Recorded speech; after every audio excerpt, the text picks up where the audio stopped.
vlog, welcome back to my vlog. Isang magandang tanghali sa inyong lahat. Mula dito sa Lasaksabaan ni mo ay nag-intro pa gani ko din buanga ka. Niya pa nito gasolina. Nama ka kay gasolina ka dira. Lagi unya na lagi palit kay nag-intro pa ko ibutang na imong sudlanan diha. Pati usas ako. Asa man taklo ba na imong kwan? Kana Miss Mara. Ha? Pagit tayo rin Miss Taklo. Unya na, di pa makakamuha tog dagat. Bato mo di matalay. Oh. Ako kay Piliton. I will try some pods. Layas na dukoy, layas sa mukha, uy. So, isang magandang tanghali sa inyong lahat mula dito sa Lasak City. At eto na nga mga karag-karag, ang mga latest kaganapan na inaabangan natin ang pagdating ng ating pambato na si Atisa Manalo sa Thailand para sa laban sa Miss Universe 2025. Kita nyo naman sa ating menopausal fashion, arrival destruction look. O, diba? Grabe. Ang bango din ni Kuragan for today's chismis. O, diba? Very din ako mga karag-karag. Nagminopos na version ni Atisa Manalo. Of course, yung kulay ng padamit ko is kasim. Pareho ng kulay ng damit ni Atisa Manalo. Hinanap ko talaga to. Kailangan ko makakita ng same na kulay ng damit ni Atisa Manalo. Of course, effort galore tayo sa ating menopausal, diba? So eto na nga mga karag-karag sa pagdating ni Atisa Manalo sa Thailand na talaga namang tutok na tutok din ang mga chismoso at mga chismosa kung ano yung maging aurahan, ang magiging styling, ang palok ni Atisa Manalo. In fairness, bumagay sa kanya.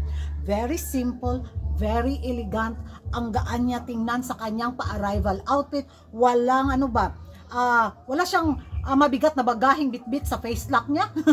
Very kalmado, very fresh yung itsura ni Atisa Manalo. Parang hindi siya sumakay ng eroplano from Pinas to Thailand. Sa kabila ng kasimplihan ni Atisa Manalo sa kanyang pa-arrival fashion look, mga karag-karag, ayun, hindi pa rin maiwasan na kinukumpara pa rin ito kay Catriona Gray.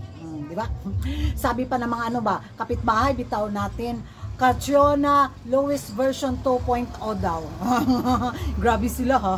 Lowest version 2.0 talaga. Yung kandidata ninyo ay taga Milky Way, bugat kay dagway, bulingit kay dagway sa iyang pa-departure. Wag kami wag nyo kaming subukan. Mananahimik tayo, doon lang kami sa mga taga-takos bumanat ngayon, pero wag kayong makisawsaw. Kasi kasuhin nyo yung kandidata ninyo sa kanyang pa-arrival palok, nga bulingit kay dagway. So, dito nga sa lowest version 2.0 na ala Catriona daw itong pambato natin na yung yung pa-shoulder bitaw na gaya kay Kat, pero kay Kat talaga is very bongalicious daw yon. Yung pa-arrival ni Kat. Pero dito daw sa naging pa-arrival ni Atisa Manalo is lowest version 2.0. Unsa man po di mo haron Time pa sa ako lang sa nitiwasog vlog. Nara Time pa isa ka kaha. Kuan. Ibutang diyang kwarta. So, yun yung mga hanash nila. Pero hindi talaga nila maipagkaila na maganda talaga yung pambato natin. May ilalaban talagang face lock. So, hindi lang naman si Atisa Manalo yung sinabihan na Catriona 2.0, pero lowest version si Catriona, si Atisa Manalo. Of course, sinama na nila si Colombia. Ito daw yung highest version 2.0 ni Catriona Gray. Sa kanyang palok bitaw, papinin natin sa hindi. Ang lakas ng pambato ng Colombia, ang tangkadang sexy, guwapa jud ang pambato ng Colombia, mga karag-karag.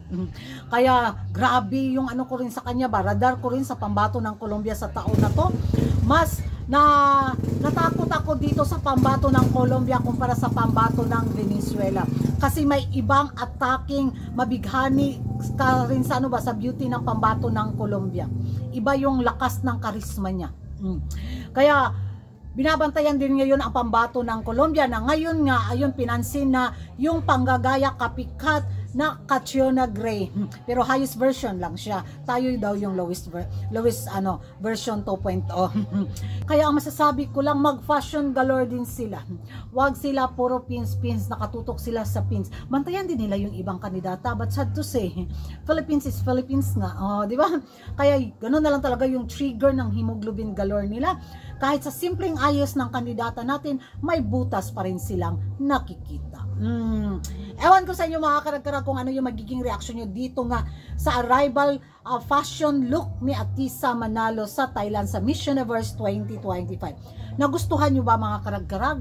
Mag-ingay tayo sa comment section at kung hindi ka pa nakapag-subscribe sa YouTube channel ko, don't forget to like and subscribe Kuragan Karag and hit the notification bell para updated kayo sa mga latest kaganapan at late na intriga sa mundo ng beauty pageant. And thank you for watching. See you in my next vlog.